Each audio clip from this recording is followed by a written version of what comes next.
Man, that felt a little long, man. Oh, it's been a while since I seen that one.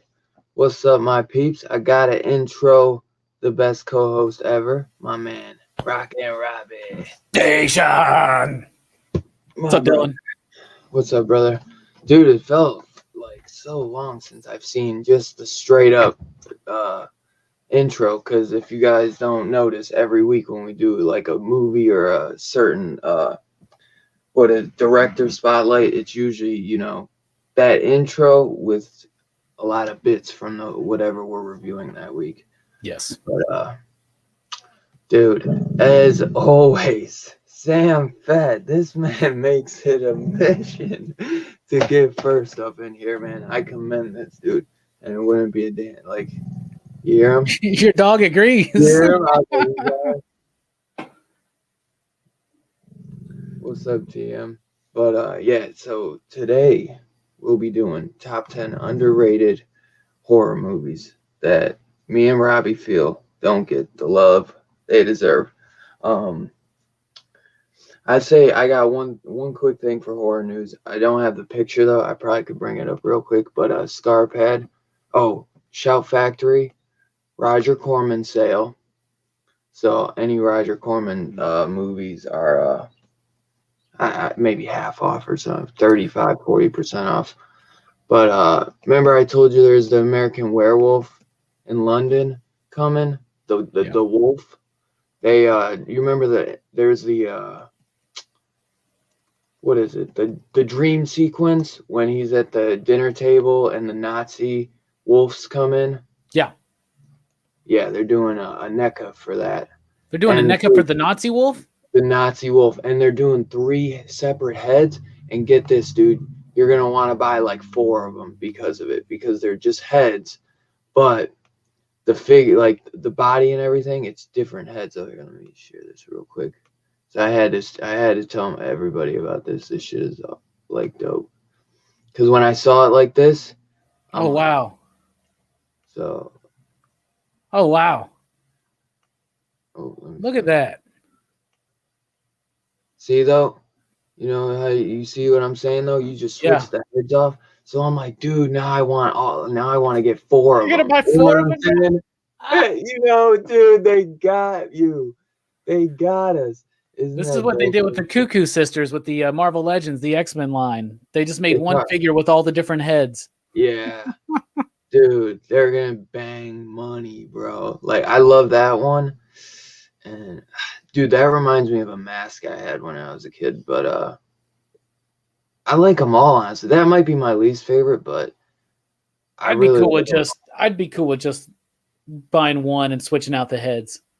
That's dope. But dude, well, see, man, if I had if I had room to make like, what is it? Not how kind of Jelani has shit set up, but like moments or something. Yeah. Or you could get you get a table or something, bro, and you just put them around the table and you make it like recreate the scene. That'd be dope. Like a diorama. That's the word. That's the word. My man Perry, what's up? So yeah, that's what I got for horror news. I probably have something else too, but all right. So we're gonna go from top 10 down to 1, and we'll go back and forth. And basically, there's no order, I'd say, with this. I tried to do it kind of, but honestly, me and Robbie could do a top 50 of this easily. You know what I'm saying? These were just some. I actually have all these on disc, so that might have added. So I was like, oh, I want to show it off, you know. But yeah. So I don't have them all. By the way, we're talking about our most underrated horror films, right? Yeah. Yeah. You said that. You already said that. I said that. Yeah. In the beginning, but I didn't just say it now. Good job. Start with the top 10, Robbie. You go first. Okay. Well, first of all, my 10 are not in any particular order. So don't try to, make me think that I'm saying this movie's better than this one or not. That's not what I'm doing. Okay. But this is just kind of the list. At number 10, though, let's just, for the sake of it, the top 10. At number 10, I have The Burning from 1981. Nice. I love this movie. I think that this movie is better than any Friday the 13th film. And I'll fight anybody about that. I won't fight them, but I'll argue with them. I'll make some strong points. But to me, The Burning is an underappreciated film. Now, it's a cult classic. So that means it has gained appreciation. But, why do people not know The Burning? Why? It's so crazy to me. I understand that The Burning is basically a ripoff of Friday the 13th in a way. Okay. Just like the way that anything that's about going into a cabin in the woods is a ripoff of Evil Dead in a way. Right. Yeah, I think they were made the same time as part 2. Tom Savini went to go make this instead of part 2. Part 2 of Friday the 13th. What's crazy because and they both came out the same year, but Friday the 13th and The Burning have the exact same scene when they're at the campfire telling the story, and then they come out and scare them. Right. Yeah. Right. But that's just a cliche scene. So yeah, it's about a slasher at a summer camp, and it has this tinge of revenge. But if you've never seen The Burning, it is fantastic. And why I think it's better than most of the Friday the 13th movies is because I legitimately care about the characters in The Burning. The dialogue is funny. It's clever. It's a little raunchy. It's got Jason Alexander in it. George Costanza is one of the characters in it. And it's just so endearing to me, these characters. It's almost like Wet Hot American Summer meets Friday the 13th. And I love the revenge plot. So the old caretaker, these kids were, he's like a hard ass and he's always hard on them and scaring them. So they're trying to give him a scare. So they get this gnarled up, skull, and they put it up and they freak him out. He wakes up, blah, blah, blah, but he catches himself on fire and now he's all burnt up. He comes back years later to take revenge on the kids and the counselors at the camp. It's got legendary makeup effects by Tom Savini. If you thought Tom Savini killed it in Friday the 13th, watch The Burning. It's a really great film. It's very funny. It's got a great pace to it. It doesn't blaze any new ground as far as the slasher film goes. It just kind of does what the formula is, but it does it in a very exceptional way. Great characters that I'm immediately captivated with. Like I said, it's like a Wet Hot American Summer meets a Friday the 13th. And it's not the only other camp slasher film. We can't forget about the Sleepaway Camp franchise, but The Burning, to me, I just love it. And the music is phenomenal, Dylan. The Burning. Phenomenal. Dude, I was laughing so hard. I think, who was it that said it? Mad Respect. He's like, aren't you going to end up with 16 heads though when you can buy 4 of them? It is true. Dude, that definitely is a phenomenal pick, brother, without a doubt. Yeah, Nightmare on Elm Street 3 doesn't get the love it deserves. It does from us. Now I wish I put part 2 on my list. Honorable mention: Nightmare on Elm Street Part 2 doesn't get the love it deserves. I've never seen Body Count. I gotta check that one out. All right, my number 10, and you know what? I added a couple of these movies. I added because I want Robbie to watch them or know about these films. So I know if I add them to my list, he'll be like, maybe that's either a shit movie or maybe it is good. It's either one of the two. It's either awesome as hell or you're gonna be like, it's shit, bro. I never know when it comes to a Dylan recommendation, y'all. But Eli Roth produced this. It's called Haunt. This I'm gonna write them all down. this one actually came out maybe 2018, I guess. It was a Shudder exclusive. It only ever got a DVD release. Otherwise, I'd have the Blu-ray. But this movie is highly inspired by the Funhouse. Tobe Hooper's The Funhouse, and it's creepy as shit, bro. And I think it gets some love, but I don't think it's got enough love in the States where it don't got a Blu-ray release, you know. But it's a fun ass movie. It's creepy as hell. These guys, they're wearing like these masks. Basically, they go to this fun house, and or it's a updated, so it's more of a haunted house. And these guys are really like killing you up in there, you know, like, and they see, I kind of don't want to say this part because it's a spoiler. Go ahead. But the guys with the masks, they're like creating their own like mask underneath, like with their real face. So when they take off their mask, they're even fucking scarier than with the mask on. It's some crazy shit, bro. But it's one that I from one of the, you know, the last like 10 years, one of my favorites, dude. Honestly, it's a really good one. I'm definitely gonna have to check that one out. Anything Eli Roth, I'm always giving it a shot too. So right? Yeah, you said Eli Roth produced it, so that sounds cool. And this wasn't on my list. I had Bats at number 10, but I was like, and they've heard me talk about Bats so many times, so I was like, you know what? I'm like, you and Bats, man. I'm gonna have to revisit it. I love it. But it's cool. So you're like saying like it's always silly to me that in the fun house they call it the fun house, but it's a haunted house. You know, it's a haunt. Is a haunted house. Yeah. This is a cool. But they because there's a commentary on here and they said like Tobe Hooper's Funhouse was highly you know, it had it just had like everything to do with their idea. They just kind of, you know. Yeah. What year did that come out, Dylan? 2018, I believe. Oh, wow, that's a newer one. Okay. Yeah. I was talking to Mike today, and Mike was like, "Oh, my underrated horror films you've never seen because you don't watch A24 horror films." I know. I feel the same way, puppy. I don't know.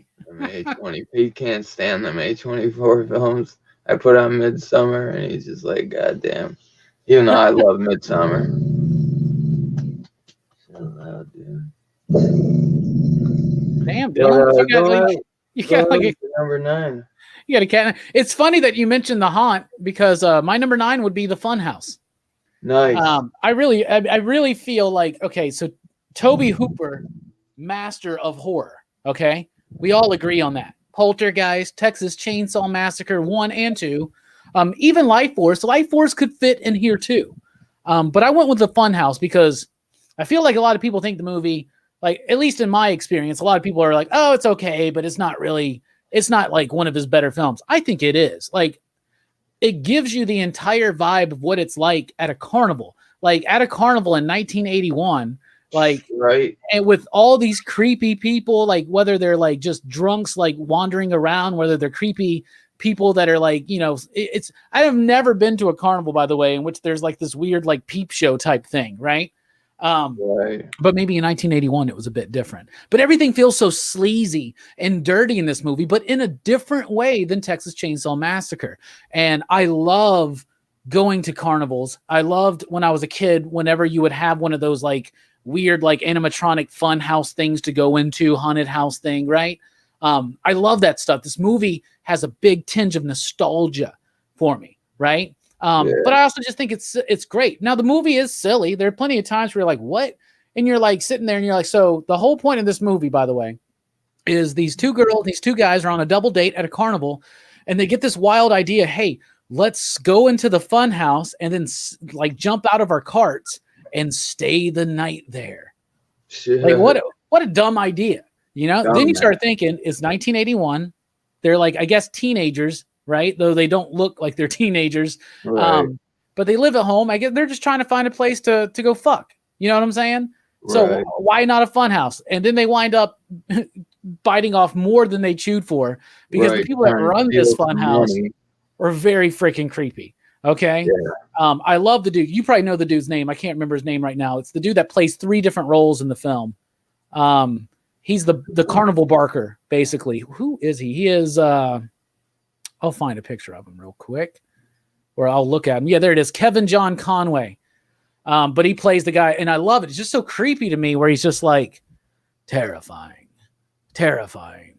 Who can escape the funhouse? Like, I even remember my Oh DVD yeah. copy of it. That was the menu screen. It just repeated that over and over. And it's just kind of Right. chilly to me, man. But I really, yeah, 30-year-old teenagers, Apex Comics, you're right. But I absolutely love the funhouse. I think it's great. I think it's better than Texas Chainsaw Massacre 2, but I see elements of Texas Chainsaw Massacre 2 within the Funhouse, or should I say vice versa, because it seems like he got to go a little bit more extravagant. And here's the other thing I'll mention. How big is this damn trailer that this Funhouse is in? Because when they're trying to get out of it, it's like never ending. It's like the damn TARDIS. It's like bigger on the inside than it is on the outside. There's some weird sci-fi stuff going on too. But I love it. And the monster effects on the dude when he's already creepy enough with the Frankenstein monster Yeah. mask. But when he pulls it off, dude, you're just like, what? And I love how it's showing you that, like when they go into the sideshow and they got the 2-headed cow, and he's very similar to that with the look. And Yeah. I really like it. Most people that I know today have never seen it, or they watch it and they think it's not as good as Texas Chainsaw Massacre, but I think it's a hell of a movie. Dude, I love it, man. That shit creeped me the fuck out as a kid, bro. Like, I might have seen that probably before Texas Chainsaw Massacre. So that one was just like creepier to me for some reason. I could see like, but being younger too, that one like where I'm going to carnivals and shit. I wasn't going to Texas anytime soon, so you know what I mean. But they're both creepy as hell. But it's not, when you're a kid, something about the fun house gets to you a little bit extra. I feel like just because you were always going. I would go to carnivals all the time as a kid, man. I still like going to those things. I love still that. love it. I love the greasy, sugary food. I love the people, the rides. I love all the silly stuff and all the crazy characters. And yeah, I'm not in Texas either, but I am in Alabama, and some of our carnivals can be pretty sketch around here. And the other thing is, there's a very chilling scene when they're stuck in this funhouse and they're literally trapped. And then these dudes are coming after them, and they start getting them one by one. The kills aren't the greatest, obviously, but it's not a kill movie like that. Its effect is more on like the animatronics in the actual funhouse. Like, and those are creepy. Those animatronic like puppet things scare the hell out of people, man. When I was a kid, Showbiz Pizza, Chuck E. Cheese was Showbiz when I was a kid, and it was like incredibly terrifying to me sometimes because the ape was the keyboard player. Oh my goodness! One time I was a kid, bruh, and I had a birthday party at Showbiz Pizza, and I went up to the stage and I looked behind the curtain, and I just saw like the ape guy that's like the keyboard player, and he was just, and I was like freaked out because I thought they were like real, and he's just like sitting there, and then all of a sudden the show starts, and it just freaked me out. I also love how much it throws back and respects the original classics. The Universal stuff with the Frankenstein. They're playing Bride of Frankenstein in the movie. The dude's wearing the Frankenstein monster mask. The shower scene is a direct homage to Psycho. But the real terrifying scene, I think, is they're trapped in this fun house, and there's this like vent, and she sees her parents picking up her brother, her younger brother, and she's screaming for help, but they can't hear her. So she can like see them, but they can't hear her, and that's a chilling scene. Oh yeah, dude.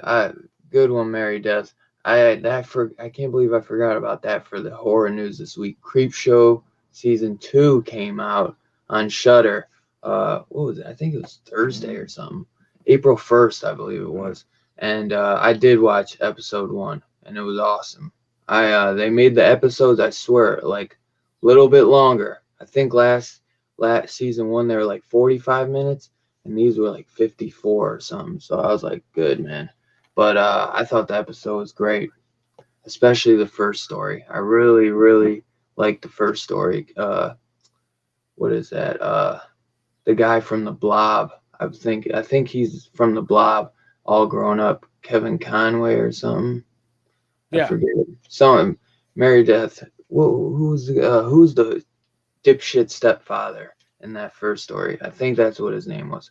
But my number 9 is Pet Cemetery 2, brother. And I Oh, just recently got this, and it came with the slip. got the There, slip. if anyone's a Pet Cemetery fan, so I love the first one.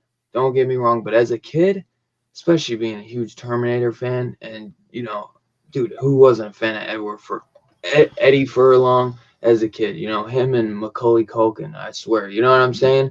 Oh yeah. And dude, I watched this one. See, Pet Cemetery as a kid is creepy as fuck. So for some reason, this one was a little more manageable to watch, just because it's like you're watching kids in this one, and the first one it's more adults. The first one scared the shit out of, especially, you Same, know what bro. I'm saying?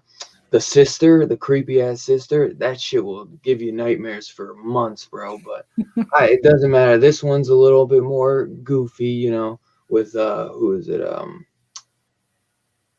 Oh shit, they don't give me that. Who's Clancy Brown?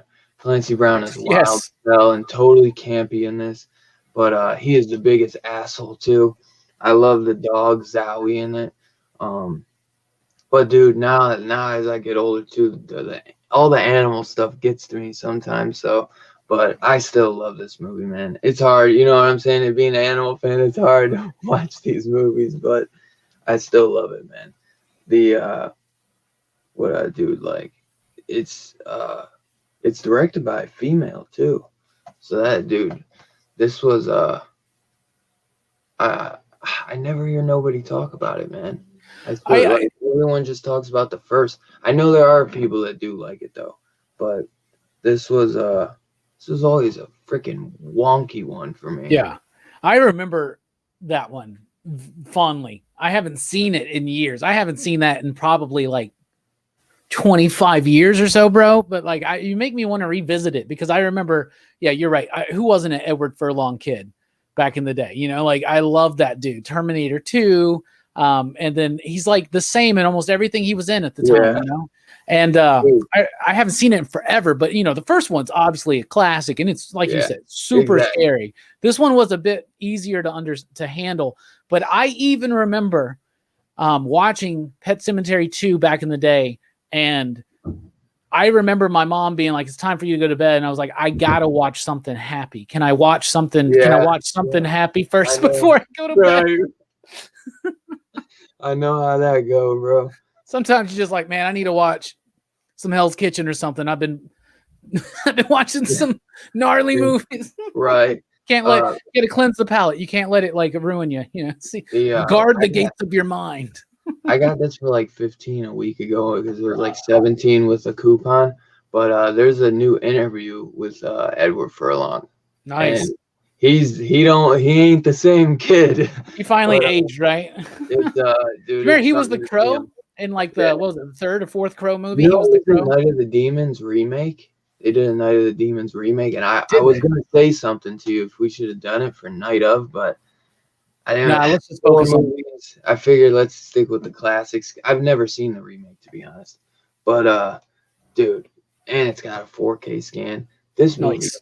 is wild, man. And at times it feels like even the chunky kid, or like the bigger kid. I forget his name at the moment, but it seems like he's almost the main character at times. Because it's all about him and everyone. He's the one bearing all these people up there. Yeah. It's not until the end where the dad takes the mom, and then because everything Edward Furlong is the main character, but he's more like the bystander in Yeah. all this, until the end, until everything goes down. But you know, I watched it too recently. I think it still holds up. I think my shit with the pets though like gets to me a little bit, but I still liked it.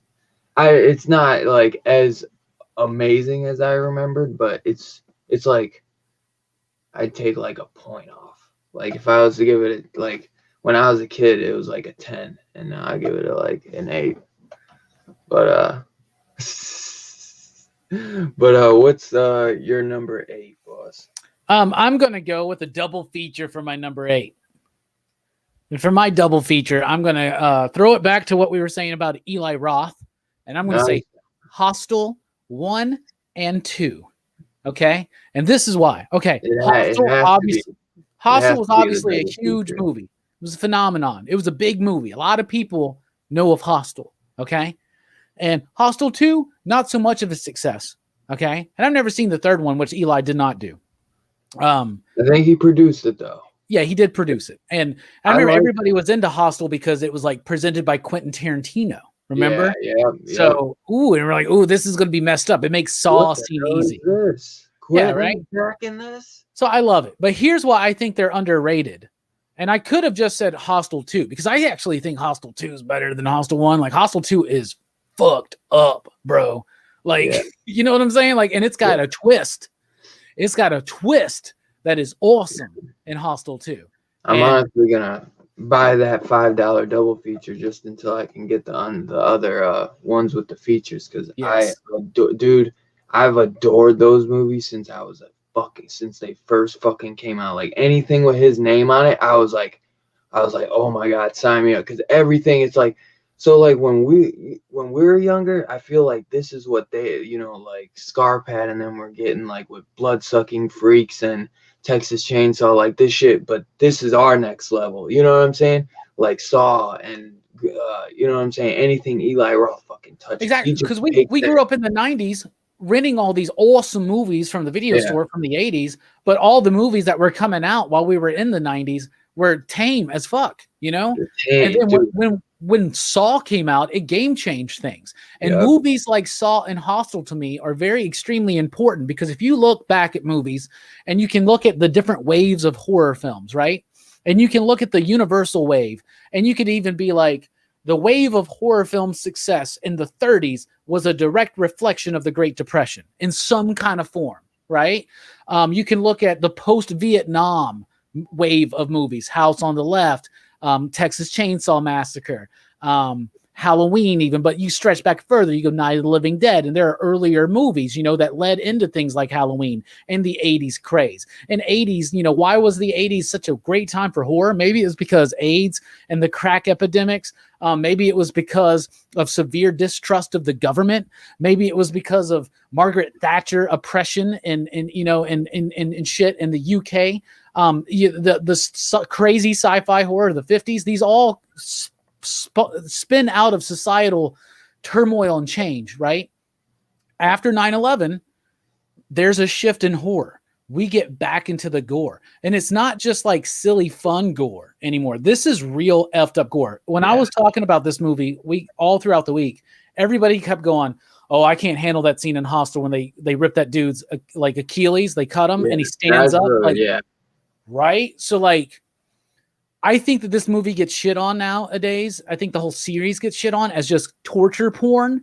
And I hate that term. I still use it because it makes people understand what I'm talking about. Movies though, bro. They're good movies. That's the purpose of these movies. We went through something as a society, as a collective, so painful that this is how it started coming out in our horror films. And horror films are social commentaries. All the really good ones are social commentaries in some form or fashion.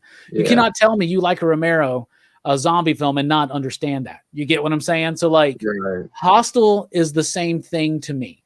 I actually like how the movie is set up and structured too, where it seems like at first you're just watching like an American Pie spinoff, like a titty comedy. Right. And then all of a sudden it just gets really fucked up. And I see a lot we were chatting about this the other night, me and you, but I see a lot of similarity between Eli Roth being a horror fan and a fan of comedy and understanding this genre and making horror fiction for horror fans. I see a lot of similarities between him and Adam Green. And so I just am thrilled to be here to chat about him. So Hostel 1 and 2. And I also think Hostel Part 2 is the better film, which it just blows me away. The bathtub scene, bruh. Dude, the way it's nuts. During that bathtub scene, Brooks looks at me and he's just like, you are fucked up, bro. Dude, real horror fans know what it is with Hostel. Dude, it's one of the greatest double features. I was gonna say that's where him and Adam Green are alike with the comedy. They keep the comedy between the characters that you're trying to get to because that's a good way to get to know your characters too, and you kind of get to like them. Where you're like, these are like regular guys. They're having fun. Yeah. They're trying to get their college kids. They're trying to get some ass. It's like who? Come on, man. Who ain't trying to do that at that age, especially? Who still ain't trying to do that? But and you begin to like these people, but he keeps the horror.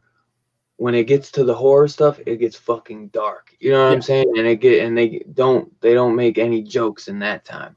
But dude, I tell you, bro, this fucking movie makes me not even want to go out of the goddamn country, bro.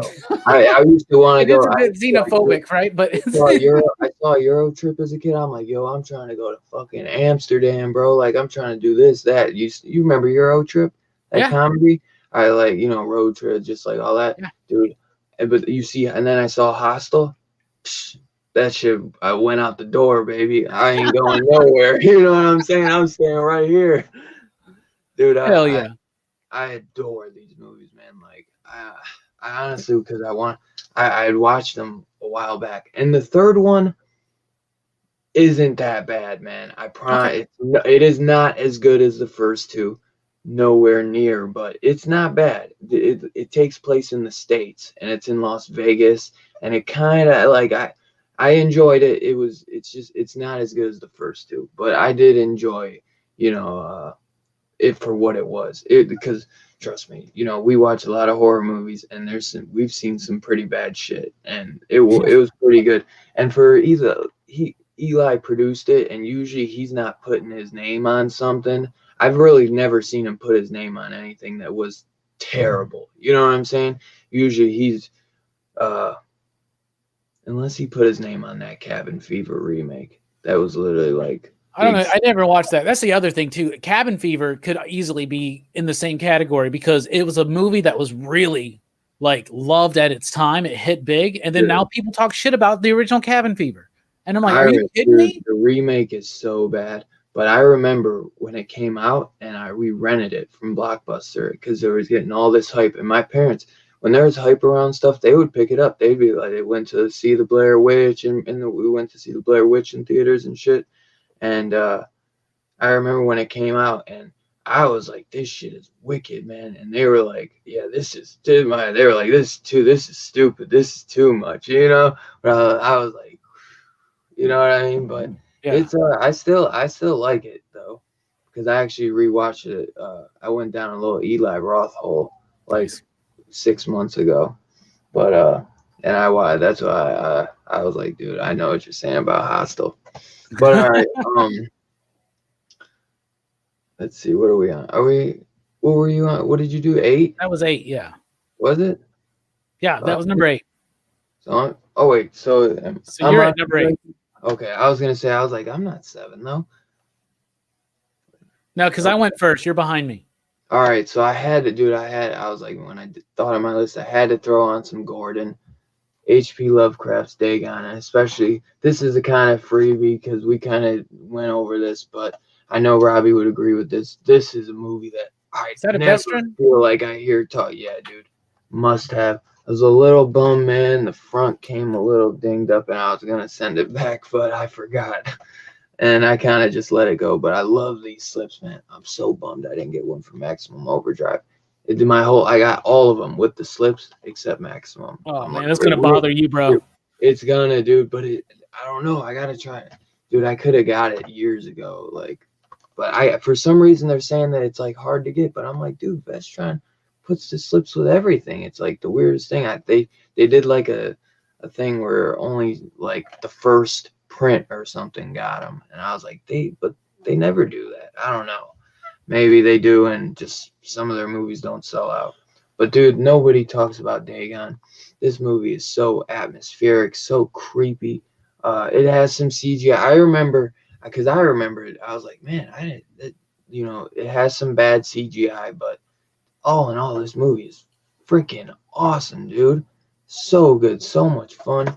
And dude, I went down the H.P. Lovecraft tunnel or with Stuart Gordon for like a year straight. Like, oh man, From Beyond, Dagon. Oh, dude, and then all the Masters of Horror episodes he did too, man. Like Dreams at Witch House, man. Oh, if you want to see our full Stuart Gordon, we did that. You know what I'm saying? We went all through Stuart Gordon's movies, but and that was one that I was not looking forward to revisiting. And on my Me revisit, neither. I loved it. Like it hit so much more. It hit differently on the rewatch. Dude, because I was like, man, I remember like it felt real cheesy, and I was like, what the fuck was I thinking, man? I don't know what.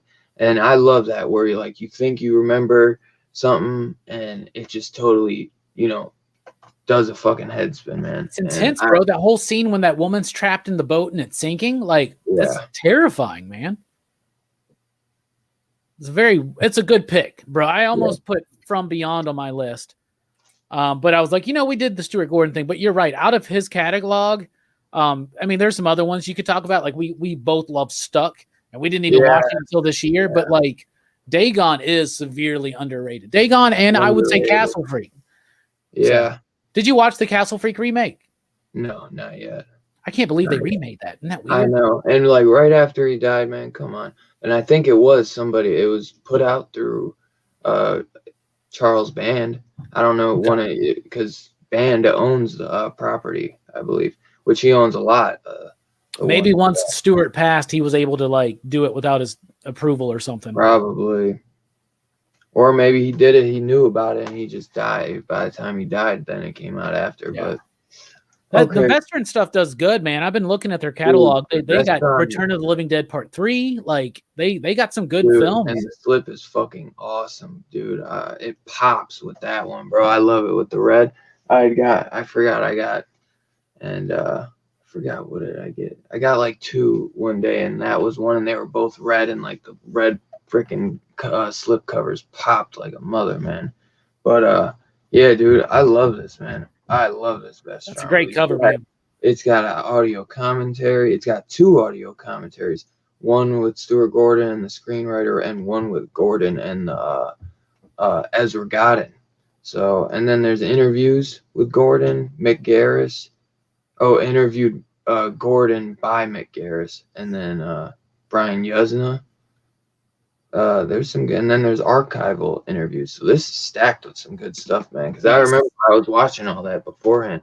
Because I bought this like on a blind buy, and I remembered I was like, I don't think I liked it. So, and I've still paid the $30, and I was like, holy fuck, thank God I bought it, because it was. I think too the Vestron Blu-ray made it way better, because I watched it like on Tubi or something, and the picture wasn't as good. I think it was like full screen or some shit. But what's your number 7, my brother? My number 7 is a Wes Craven film, and I could pick a lot of Wes Craven films to be my representation of Wes on this list. I could easily say Serpent in the Rainbow. I could easily say Shocker. I could easily say Vampire in Brooklyn. Maybe not so easily. I could very easily say Scream 4. But I will go with The People Under the Stairs. Scream 4, dude, that's so good. Dude, somebody said on that Scream Factory thing, they said that they bought The Serpent in the Rainbow from Barnes & Noble, and they got the slip. I was like, dude, I'm going to go buy it. I'm sick. It doesn't mean that at every Barnes & Noble they're going to have one, Dylan. But I'm going to go with The People Under the Stairs, which loved this movie. It was one of the few horror films in the 90s that I thought was like a little bit more like what I remembered growing up, aside from Candyman, which Candyman is not underappreciated, right? No, not the first one is. But People Under the Stairs got a great cast. It's got a great sense of fun about it, which you don't. Wes Craven has this mischievous, fun side of him, but it doesn't always come across in his movies very vibrantly. But I think it does with The People Under the Stairs. Incredibly scary for me as a kid, but also incredibly funny. Dude. I love the bit when they touch the doorknob and they start freaking, they start getting shocked. And so they he grabs onto the kid and they're all just like, ah, like it's so goofy. It's so funny, but there is a tinge of realness. There is something that Wes is trying to say about the danger of the forgotten in the world, in society, right? And just how creepy houses can be and how creepy some white people can be, man. Jesus. People Under the Stairs is great, man. It is. I think I've told you that this one literally scarred my grandmother. Scarred her, dude. She I don't know how she watched it because she doesn't watch horror movies, but my mom always would tell me the story that she like when they lived in the country, somehow she must have watched this movie and she like would not go in the basement. She would not go in the basement. That monster freaked her the fuck out. Yeah. And hey, for good cause. I mean, that shit is so well done. KMB, brother. Dude, Yeah. anything Greg Nicotero touches, him and his boys, Howard Berger and Kurtzman, they're so good, bro. They are Yeah. so good. It's a big reason why now that I said all three of those names, I wish I put Wishmaster on my list. Oh 'Cause man, that would have been a good one. is so good. Honorable mention. That's And an an honorable mention is Shocker too. Like People Under the Stairs and Shocker is a great 1-2 punch from Wes Craven. You know, watching both of those films back to back. I got the Shocker Scream Factory, but I got the stripped down studio release Blu-ray of People Under the Stairs. And you got that too by accident because I remember you bought it for like 10. I'm like, dude, the Scream Factory is like $4 more, and you're like, no. And it still is. So it's in my cart right now, and I'm just waiting until payday. I'm just waiting until I've been waiting to get that and Dawn of the Dead. Or no, Day of the Dead. There's a Dawn of the Dead set though that I want to get, but I'm like, I can only get it 4K because the other ways the Blu-ray is Region B, but the 4K is yeah. I looked at that Blu-ray and because I want that, and I wish I would have got it when it first came. Not the big one, it's the small sized one. Oh, I'm thinking of the big one that's got like all 4 versions of the film, including the Argento. They made a downsized version. It's got all 3 cuts, but it's a downsized version. Okay. It's not like the big box with send me a link of that because the big box is like almost $200 now. Exactly, but this one is more. It's like 40 for the send me a link, and then like 32 for the blue. You could get the Blu-ray for 32. Send me a link. I'll send you the link because you got the Region player, which I'm actually thinking about getting one soon. Well, you know what I found out? It's a great idea for horror fans, movie cinephiles, to get a region-free player because you can get some things way cheaper by buying a European version. Dude, I have both of those freaking Hellraisers, so it's gonna kill me if I get a region player and I get that box set that you got. Because I got the first 2 already, but what I found out is your Blu-rays, those Sonys, they're modified. That's why they like it's just a sticker. That's why it looks like a regular because they're modified. They're not like read. Somebody does you know what I'm saying? Yep. But, I want to hack that shit, man. Yeah. I want to get one, man. I got it, bro. Have you tried the Hellraiser? Oh yeah, it works. It works good. Oh yeah. That was the first thing I did, brother. I'm jealous of that. I was in the middle of reading comics for the weekly comic book review too, and I don't like putting any kind of a delay in that video. But I was like, I am opening these up and putting them in and make sure they work. Hell yeah. Because you don't want to be got, you know? For real. So, what are we at? Number 7 now? Yes, sir. So my number 7 is Rob Zombie's Lords of Salem. I just recently got it. Look at that slip, too. Look at that slip. Was that me and you that was talking about that the other day? Yep. Yeah. I was just telling you, and now it's another reason. It's on Amazon Prime. I know what you're going to say about Rob Zombie, but this might be his best film. This film feels like an original idea from him, but him homaging some old school shit. You know what I'm saying? Are you telling me that Rob Zombie made a film that was just filled with homages to old school horror films? No, it has that feel. This is an old school witch story, brother. Gotcha. And this shit is awesome, bro. It just feels like he's going old school with his filming on this, bro. Like Rosemary's Baby, because he's always so stylistic, but this one, man, this is like perfect for him, I feel like. And I honestly think this is his masterpiece. His wife doesn't have to be so, uppity and Harley Quinn. I mean, dude, she'd play like a perfect Harley Quinn in another life, honestly. But her character in Devil's Rejects is a little uppity and shit and more wild. And she's a little more laid back. And she's like an ex-addict. But this movie is so good, dude. It's got some heavy hitters in it too. It's got Jason Blum produced this, but it's weird. It's not a Blumhouse. So Feels A24. I get Mike to watch it. You should still watch it because it's Blumhouse. But who is it? Who is that? From The Howling and Critters. Wallace. D. Wallace. I thought I you were trying think. to give me a D's nuts joke, man. Nah. That's how my mind thinks. D. That's a good Wallace one. is in this. Ken Foray. Oh, wow. Bruce Davidson. And it's a horror like Judy Gleason and Meg Foster. And it's like a reunion of horror classic. It's like a Hatchet film. But a witch film instead, bro. I'm telling you. This one is creepy as shit, bro. And it's on Amazon Prime. I highly recommend it. It's a little bit of a slow burn at times, but dude, I'm always like invested in it. I really love that movie. I really do. Nice. So go ahead with your number 6, my brother. Well, and number 6. So I wanted to put a Hammer horror film on here. Okay. Because there are lots that you could say are underappreciated because a lot of, there are a lot of people maybe that are, have been into into the horror world since like 2000 and they haven't stretched far back into the Hammer films. But there is one Hammer film that I always talk about. And it is, I don't own it anymore. I really want to get a copy. And it is Captain Kronos, Vampire Hunter. Okay. It is a vampire story unlike you have ever seen. Okay, so you've seen movies that kind of play on the idea of vampires, where maybe it's not just always about sucking blood. Maybe they're different. You got the Italian film Planet of the Vampires, where they do some cool sci-fi stuff. You got Life Force, where they're kind of like vampires, but it's a different kind of thing, right? That's what they do here, but they do it in a very Hammer film gothic type setting. So the main like for instance, it's about a dude named Captain Kronos, and he's a vampire hunter, and he's got this like hunchbacked assistant, and he winds up saving this young, beautiful woman. And so they're like traveling around hunting vampires, and there are many different types of vampires. So there's this great scene when one of them, this one dude becomes a vampire, and they have to figure out how to kill him because nothing's working.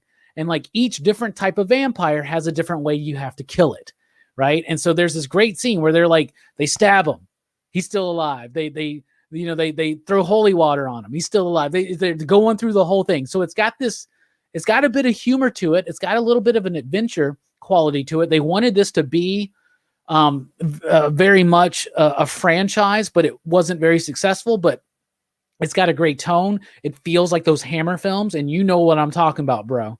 You know what makes a Hammer film classic and nostalgic and resonating through the decades.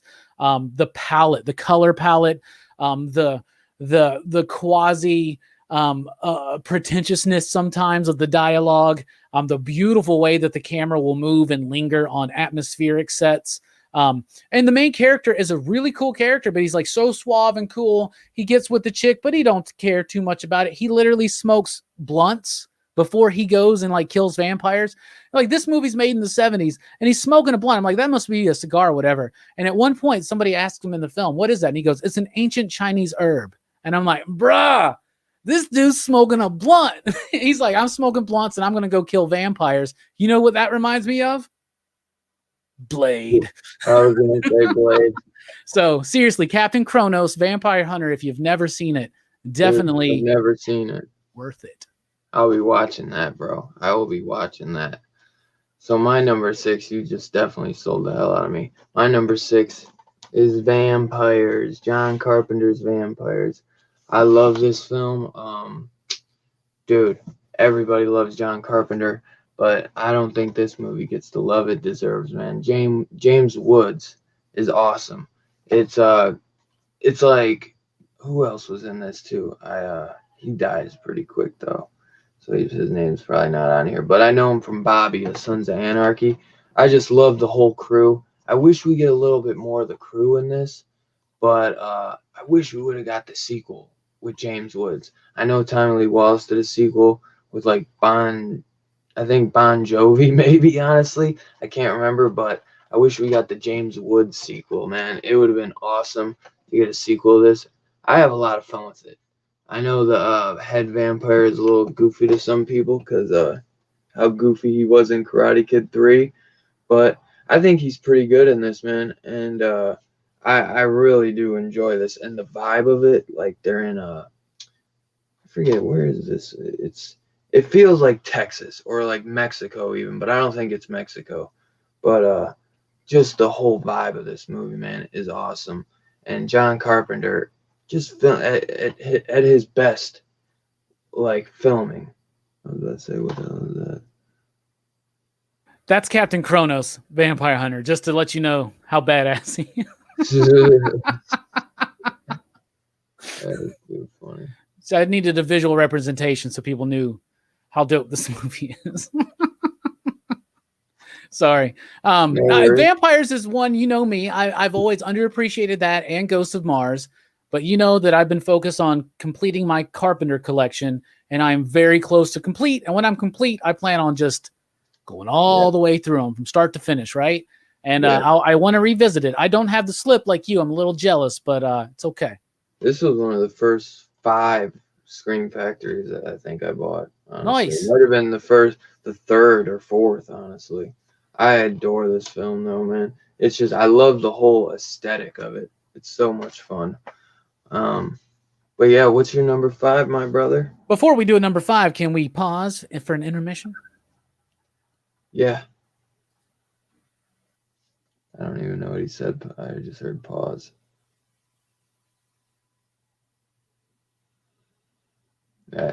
Yeah, definitely over Skeleton Key. I thought so. I actually want to pick up the DVD, man, because I love Tommy Lee Wallace. He directed it, and he directed one of my all-time favorite films. I mean, 2 of them actually, Halloween 3 and Fright Night 2.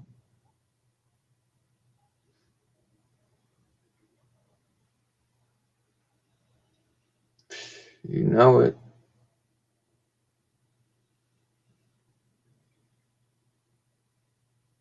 Yeah, the girl is pretty hot in Vampires.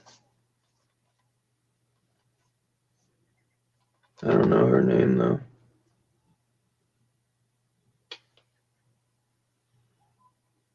Probably Cheryl Lee.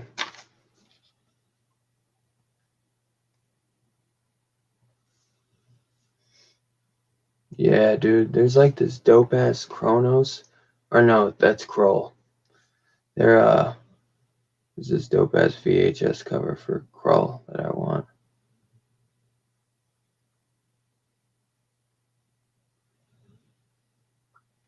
I can't get into a story.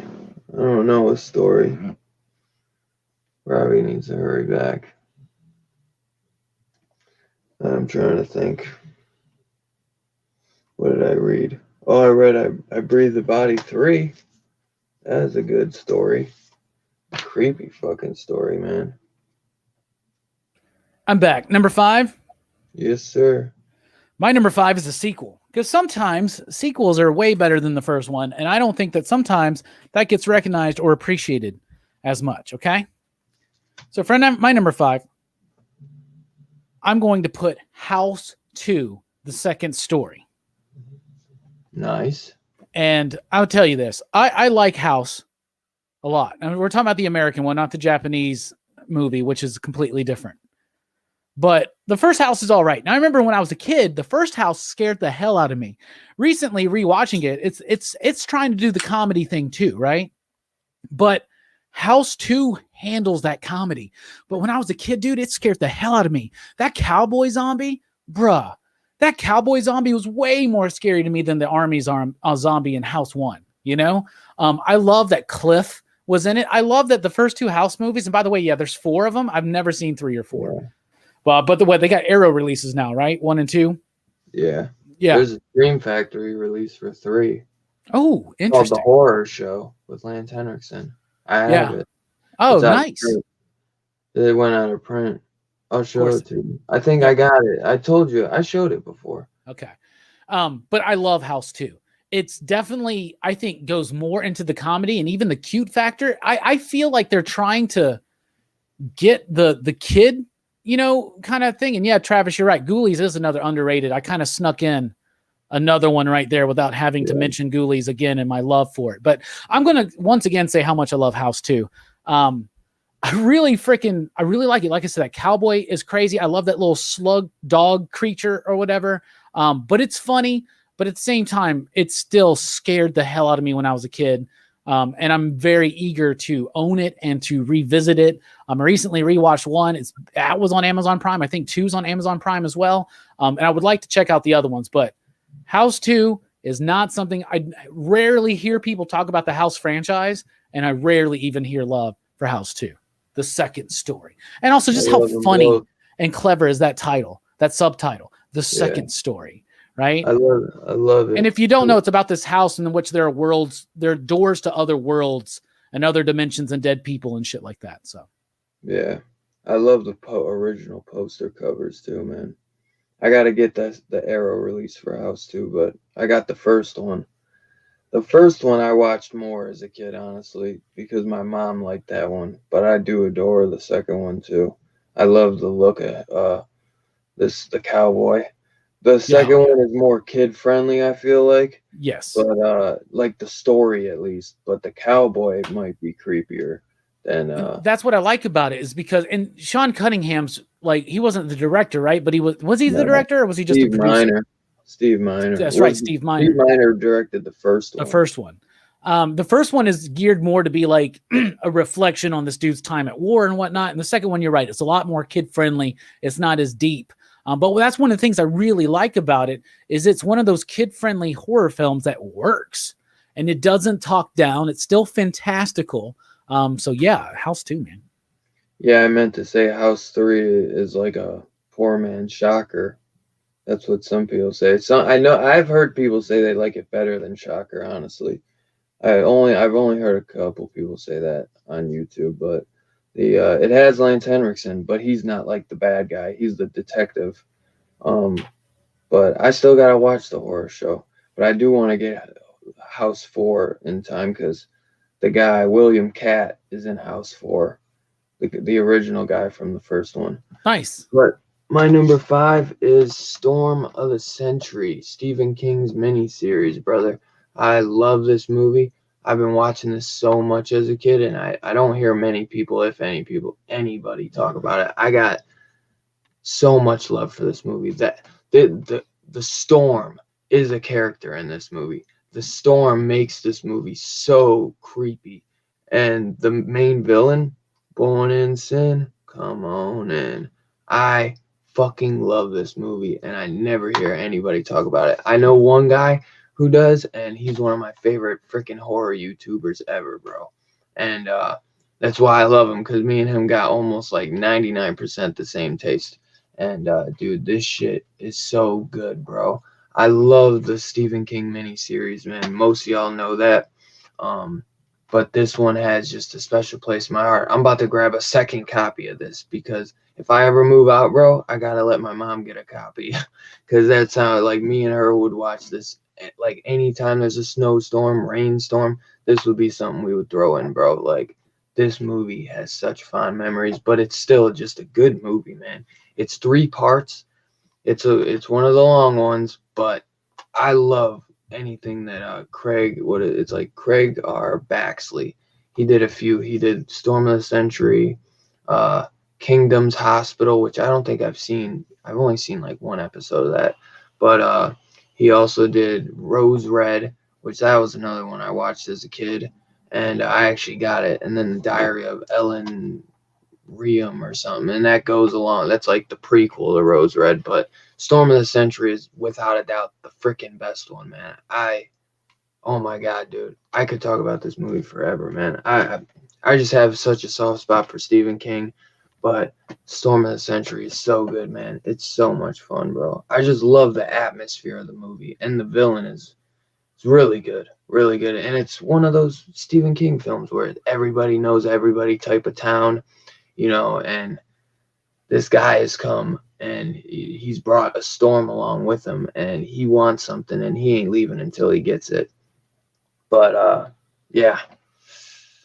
What's your number? I've never seen that one, so Dude, it's a good one, bro. It's a good one. I grab a DVD of it when you can, because they're actually pretty cheap right now. They're like, before they were really hard to find when I was looking for it, but now you can get them pretty easily for like 10 to 15 bucks. Nice. My number 4 is another sequel. And it's going to be odd almost to point this one out because I feel like it's really gained some of its status over the last few years. But I will go ahead and say this as one of the most underappreciated horror films of the last 30 years. And that is Halloween 3, The Season of the Witch. Because let me tell you this, Halloween 3 is better than most of the other Halloween films, y'all. It is freaking good. It's an original story. It's got this tie to like Samhain mythology, you know, like it feels a bit Wicker Man at times. It's got that kind of vibe, that like Celtic horror mythological vibe at times. But it also is about Halloween.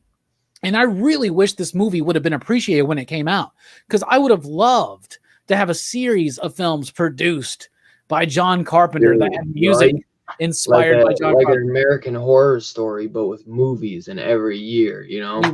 We missed out, right? But when you look back on it, this movie is so much better. Now, I understand people were really disappointed they didn't get Michael Myers. I understand that. And people not liking this movie led to the return of Michael Myers, which is one of my favorite Halloween movies, if not my third favorite Halloween film. Okay, I love it. And we get the iconic Danielle Harris, you know? Yeah, it started that. You know, where would we be as horror fans without Danielle Harris? We would be sadder, I think. Anyway, I freaking love Halloween 3. And what's his name? Tom Atkins, right? Yep. Thrill me. Right? Night of the Creeps. He's in many of these classic great movies in the 80s. He's featured in Search of Darkness for good reason. He is an anchor in this film. I love it. I want those masks, and I love that damn stupid song. Hell yeah. I got the neck is behind me, bro. Oh, I want those. I want those. So awesome. They're so awesome. How bold is that ending, bro? I love it. So bold. And dude, nice drop there, Mary Desk. I forgot Fred Decker did write the script for House. So Fred Decker and frickin' Steve Miner, bro, come on. Yeah, Puppet Master, those are some good ones, Kevin, without a doubt. And Jeepers Creepers, that was actually on my list, but I took it off because I wanted to add something else. So, what is number 4? Yeah, number 4. Right. My number 4 is another Stephen King. I think this was a mini series as well, but this was either show. This was an HBO TV movie. The Night Flyer, bro. I'm telling you, bro, this movie. Who didn't get sucked in by this cover at Blockbuster or your video store? This cover, bro, sucked me in. It's got Miguel Ferreira as the main journal. He's like a journalist, and he does whatever he has to track down these headlines that like nobody will do. And he's the best of the best, but he's also, you know, kind of a dirtbag, you know, and will do whatever and go beyond whatever. And, you know, he's pretty shady. But this, what is the name of the vampire? Forget, they don't say his name, but he travels, you know, around these you know, airports basically in this little plane, and that's how he's like going from town to town and sucking on, you know what I'm saying, getting his victims and then just bouncing. And it's actually a pretty good idea, man. I love the freaking vampire in this. It's so unique, but I just adore this movie, man. It's just awesome, dude.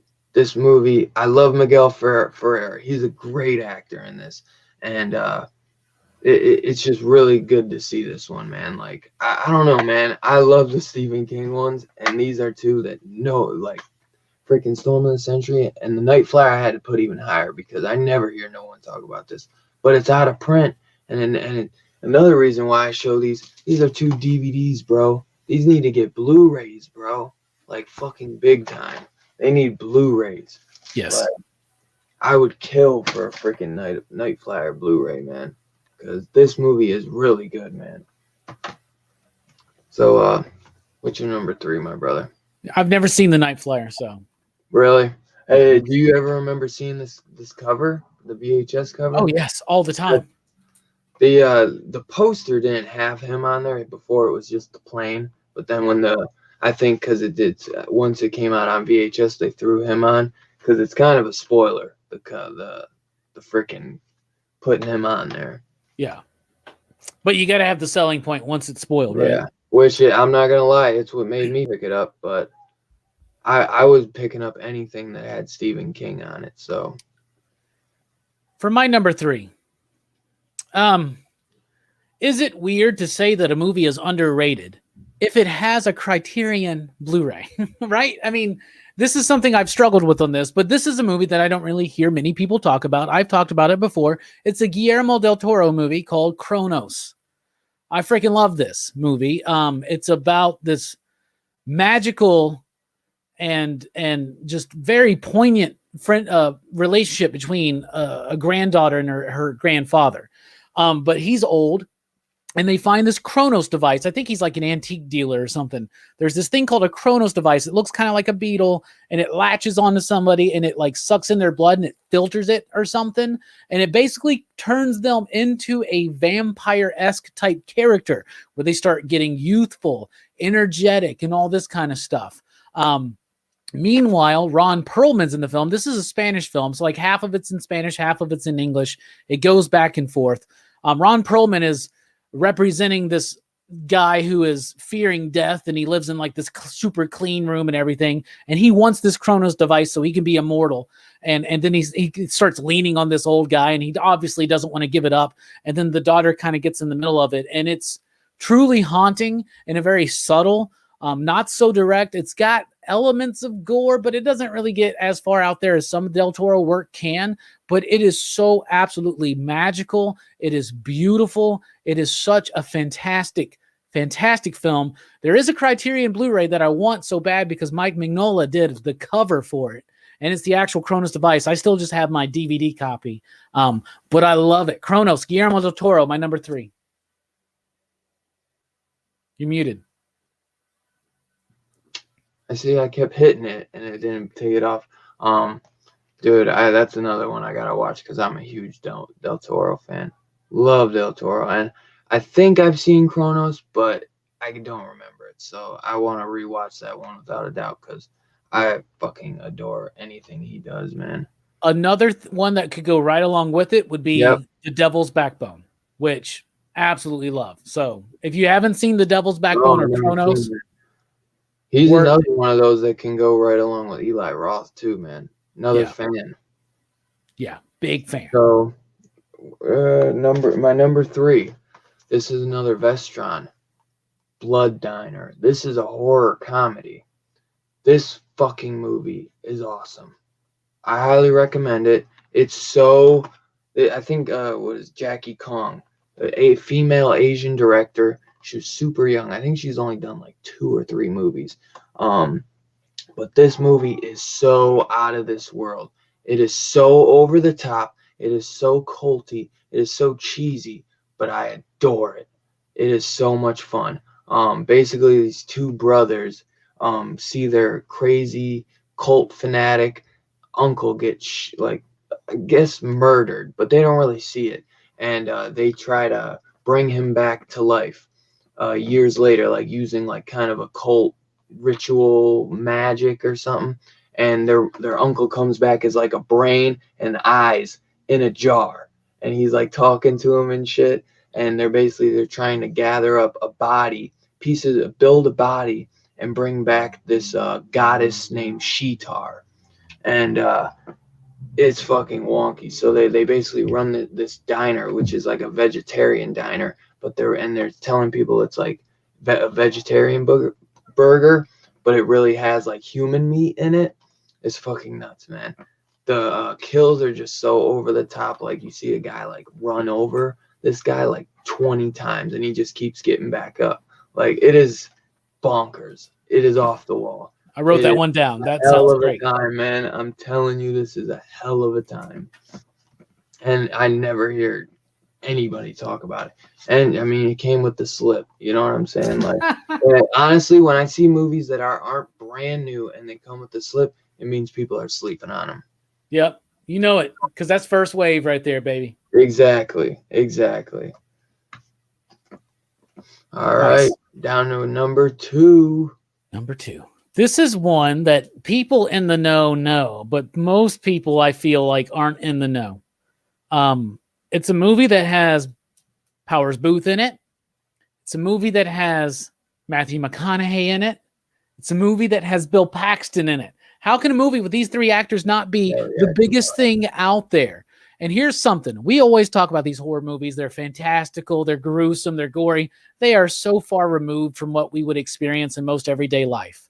But one thing that does scare me is crazy people that think God is talking to them. I'm talking about the movie Frailty. Frailty, bruh. Frailty needs to be one of the... My dog. It's on Amazon Prime right now too, people. So definitely check out Frailty. Frailty is one of these movies. Paxton. You've got to see, like, more people, like we need to be talking about Frailty in the same breath as The Thing, in the same breath as Halloween and Nightmare on Elm Streets, like Hellraiser. Like, the Frailty is like the best horror film of this like pre-Saw era. Okay, when Saw and Hostel came and they took this new wave, Paranormal Activity started their thing. Man, whatever. Frailty kicks Blair Witch's ass. It kicks Sixth Sense's ass. This movie's genuinely creepy, and there's nothing supernatural about it, or is there? You don't really know. With the way the movie is told, the way that it's framed, the structure, the cinematography, the pacing, it is so suspenseful, so gripping, and truly freaking terrifying, because it is very terrifying to think that there is someone out there who thinks that you live a life of sin, and that means that you're a demon, and God is telling them to fucking kill you. And then they get their kids involved in it, and that's really what the cinching moment of this film is. He gets his kids, like, brainwashed into this, and it almost spoils it by telling you there is one, but it's got a twist that works, and it's freaking awesome, y'all. Powers Booth, Bill Paxton, Matthew McConaughey, in one of the most underrated horror films of all time. If you've never seen it, you know it. You know you got to watch it, and if you know, you know. That was a good one. When I rewatched it, because I hadn't seen it in years. So it was like watching it for the first time again, and I didn't remember what happens. And so, but I picked it up quickly, but I was talking to myself like the whole movie. I'm like, he did it. I'm like, what the fuck? Why did he do this? Why did he do that? Like, why is he talking to this guy? Something's going on. Why is he? There's a reason he's talking to this guy right now. I loved it, man. When I'm like talking to myself, going back and forth, I know it's a good movie, man. Yeah, but, and to this day, whenever I see the word Otis, usually you see it in an elevator. Most elevators, I guess, are Otis brands, in my experience. Because of this movie, the term and name Otis freaks me out. Because that's the name of the weapon, if you don't remember. Oh my God. Yeah. It's so freaking good, y'all. It's so good. It's so unnerving. It's got a great... It's gripping from start to finish. You will never not be like engrossed in this film. Anything with Paxton, I'm always gonna watch. You know, game over, man. R.I.P. to a legend.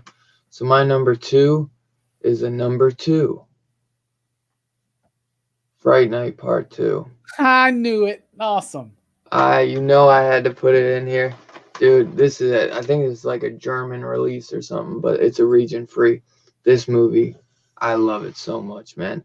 Nobody talks about it. To it being point that this is a German release. You can't even get like the US freaking DVD, because like the DVD is a ghost. For like this, like never really got a proper US release, honestly. Tommy Lee Wallace directed it. Halloween 3 director. I think this movie is right up there with the first one, honestly, man. I adore it. It takes place a couple years later, like I think maybe a year later or something. It feels like a really good sequel to the original, in my opinion. It is an awesome double feature, in my opinion. 1 and 2, I can watch back to back because they feel coherent to me. So I think that's where it came in clutch, because that's how I would watch them. I would watch it double featured. So it just felt normal to me. Like if I just watched the first one and maybe watched it years later, but I all in all think this is just an awesome movie. I really do. I really do. I haven't seen it since my more pretentious days back in the early 2000s, late 90s. So, I always thought that the first one was far superior, but it's definitely something I have to revisit. Yeah. Because I know you're always about it, man. You're always about it. Yeah, I love it, man. All right, man. Drum roll for number one, my brother. Number one. All right. This is number one because I would definitely say, no matter, there's all kinds of horror fans, and we all love our different genres, subgenres of horror, right? Yeah. But it's easy to admit that the dominant factor in horror films, the dominant subgenre, is slasher, right? Yes, sir. Friday the 13th, The Burning. I started this list with a slasher, an undervalued slasher, The Burning. I'm going to end it with a slasher. We owe slasher films. There's some great French films, Diabolique, and a few others that really start creating the idea of the slasher film. Hitchcock's Psycho, obviously Halloween, some of the more dirtier films, more, like Last House on the Left, even Texas Chainsaw Massacre, you could say. But then in the 80s, it really got established what, the feel of a slasher film was. Point of view camera work, and just a cast of characters, a little bit of humor, a little bit of irreverency. And a lot of this gets credited to Friday the 13th. But if you look at all the common tropes of the slasher film in the 80s especially, it all gets cemented and coalesced in one movie first. And that movie is Black Christmas. Black Christmas, the original Canadian film from the same director as A Christmas Story and Porky's. That's right. The director of A Christmas Story and Porky's gave us, in my opinion, one of the best and most underappreciated holiday movies and slasher films with Black Christmas. We talked about it, Dylan, over at Pop Culture Philosophers, my channel, for Horror Fest when it came back for Christmas time. And I have a lot of fun with this movie. It's so low key. It's not a gory, gruesome movie, but it is dirty. It's got a lot of like language in it that wouldn't be allowed to be used today, but it's done to a very good effect. It's got an interesting cast of characters that you do relate to. And one of the things, like I said about The Burning, that separates this from a Friday the 13th film is you give a shit about the characters. You feel the tragedy. The deaths feel supremely tragic in this movie. And then the unsettling image of the first victim, which spawns this whole manhunt, and the whole movie revolves around it. The woman is still just wrapped up in a plastic bag up in the attic of the sorority house, and nobody ever finds her or the killer. And it just gets so freaking chilling to me. The use of the music, the tone, the atmosphere. I know this movie has a big following, and it rightly does. But when we talk about the best slasher films, I rarely hear people talk about how Black Christmas, everybody throws so much to Friday. Everybody throws so much to Halloween, and rightfully so. But Black Christmas really coalesced all of those elements that made the prototypical 80s slasher film before. And thank you, Mary Death. Bob Clark, that's the name. It was escaping me. An amazing movie, and I know you agree with me because we covered it on Christmas. Without a doubt. I love that movie. Without a doubt. Probably the best Christmas horror movie ever, I'd say. I agree. Yeah. I love that. That and Krampus are my two favorites, honestly. I would go Silent Night, Deadly Night over Krampus, but no, not me. I love Krampus. That's just more rewatchable. Gotcha. I'm not saying that Silent Night, Deadly Night isn't rewatchable, but I love Krampus. Mike Doherty, or Brad Doherty, whatever it is. I always forget.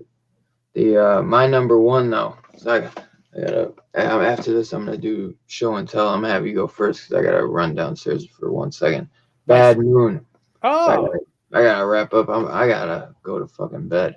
Bad Moon, though, bro. This movie, I adore. This is one I always talk about as well.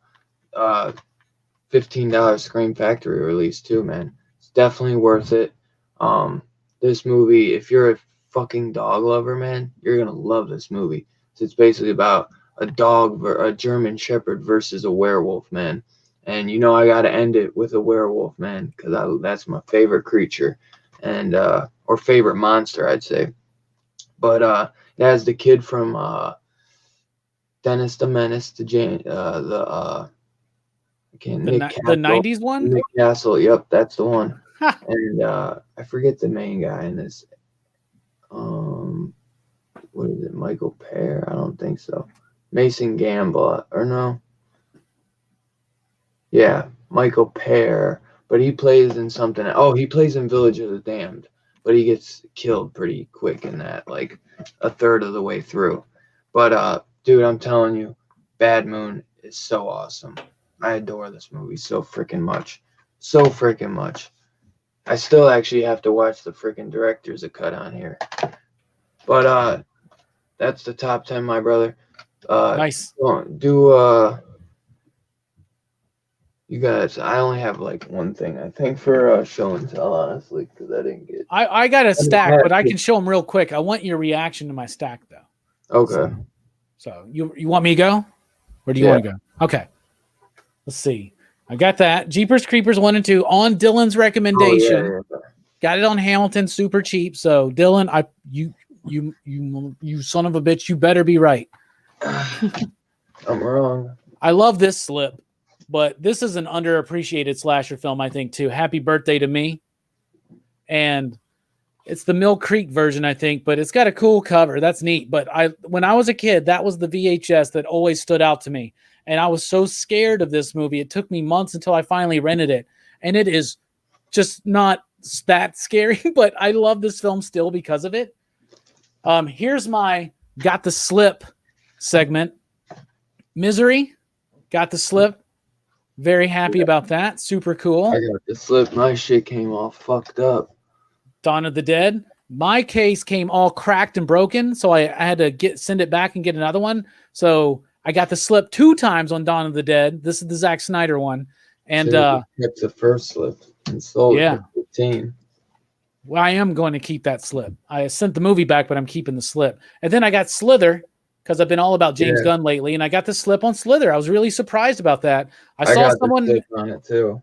I saw someone in Scream Factory say that they got theirs on the Amazon sale. And usually what happens is they get a big load of Scream Factory movies and they do the buy 2, get 1, and they offer all the coupons. They went mad crazy on the coupons and stuff a few weeks ago, right? Yeah. All right. Next up, I got my phenomenal movie, Phenomena. Hell yeah. Working on completing my Dario Argento collection. You guys know I love him. No weird stretch there. This is the aforementioned Hellraiser set. European release, but if you got a Blu-ray free player or access to one, you can get it. I've already spun them around to the retro covers. They got the reversible covers, but they're beautiful. They're gorgeous. Definitely worth it.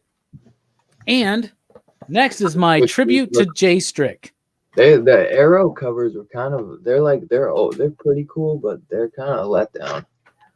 I like the Arrow covers. Like, I love the reverse covers better, but I like them. So next up is usually it's harder for me to debate.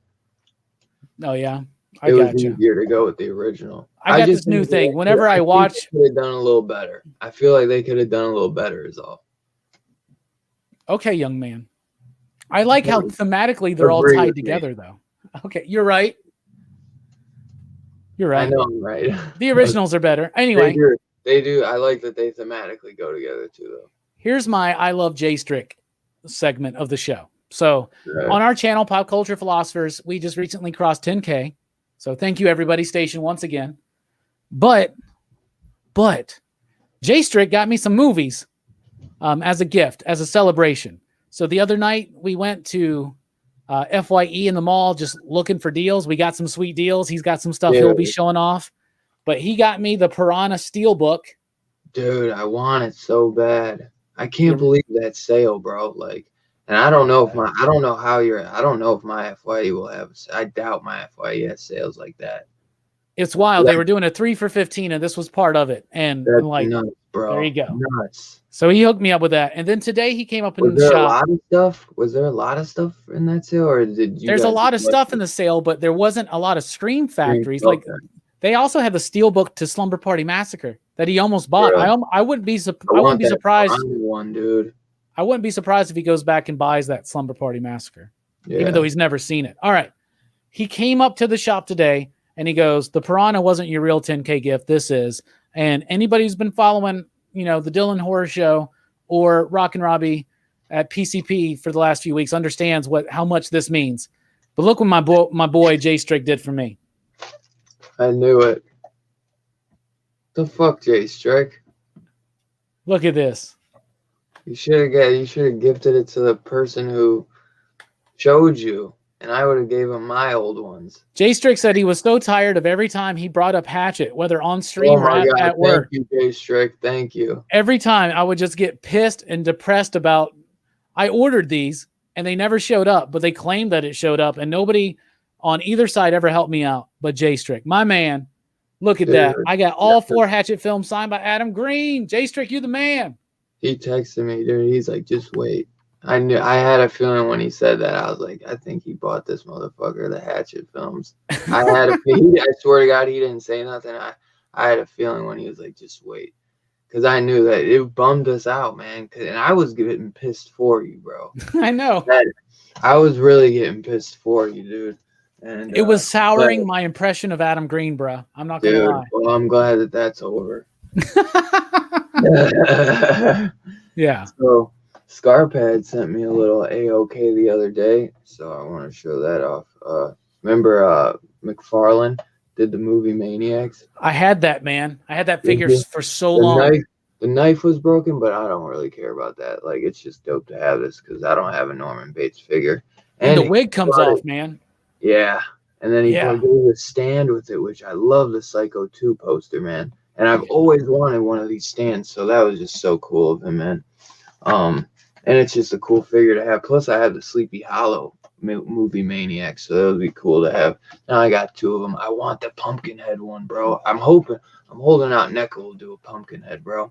The big reason he just threw the Norman Bates as like a little freebie, but he bought 2 of these Jeepers Creepers figures. Nice. My light in here sucks. I hate my damn fucking ring light, bro. Let me actually turn on my ring light that I have. See, it sucks. See, though, now that's even worse. No, we can see it now, man. Come on. We can see your pretty face too, man. What's wrong with you? Ruined it. Well, that's why I definitely keep it off. Oh, whatever. But we want to see those beautiful eyes, Dylan. We're not here. We're not here. You have to say. We just want to see those dreamy eyes. And it makes me kind of want to get a couple of Amigos. They got a couple cool Frankenstein and Bride of Frankenstein and Teen Wolf. But aren't you guys impressed that you can actually see Dylan right now? Dude, I like it dark. Look at that. Take the wig off. Take the wig off. Messes with my eyes, man, and that's how I be getting the migraines, bro. So that's another reason why I keep them off. So sorry about the light, but so I didn't know this, but so I guess Norman Bates wears fake tits when he dresses up as his mother too. I guess so.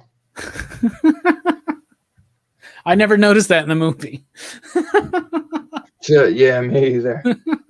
So I love Nightmare on Elm Street too, and my shop had this. Nice. So I snagged it.